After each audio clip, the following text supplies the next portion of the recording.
Winters are already here and you will get so many different kind of fruits and vegetables in the market. And the water chestnut is also one of them. You can make so many different kind of recipes out of it. But first you have to learn how to cook it perfectly. So let's start. Hey my beautiful super foodies out there, this is Manisha and you're watching Simplifier Cooking.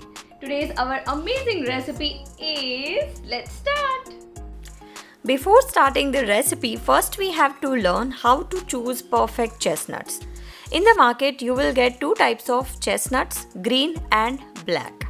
So you can use both, but in that also you will get cooked and uncooked. So here I am using uncooked chestnuts and it is cheaper than cooked one. So first we have to choose the perfect and right chestnuts for this recipe. And when you cut the raw chestnuts, you will feel that crunchiness, and when you cook it, you will feel the same thing into nuttiness. It is very tasty and you can make it tasty as well. So let's start.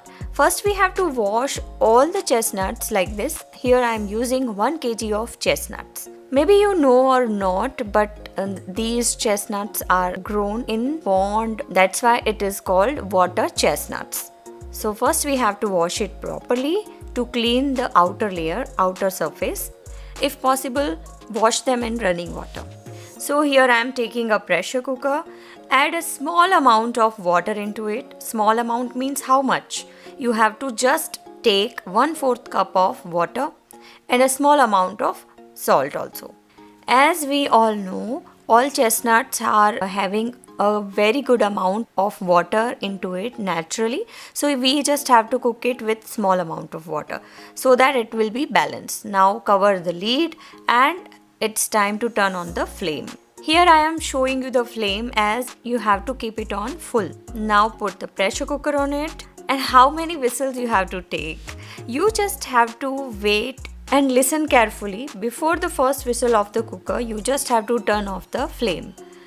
Now let release the pressure naturally, and now you can see all our chestnuts are beautifully done. Let it cool naturally on the kitchen countertop, and later we will see how the results are. So now you can see that these amazing chestnuts are completely on room temperature, and now we are going to cut it. So you can see it is too hard to cut, and that is the only way you can check the perfect chestnuts.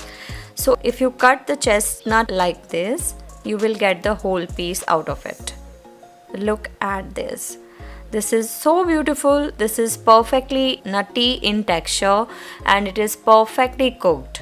So if you would have added some more water, you will get watery chestnuts. So that is the only secret here I am sharing with you, and I hope you like this recipe, and please do comment your suggestions to me through through comments, and I will meet you very soon with an amazing recipe.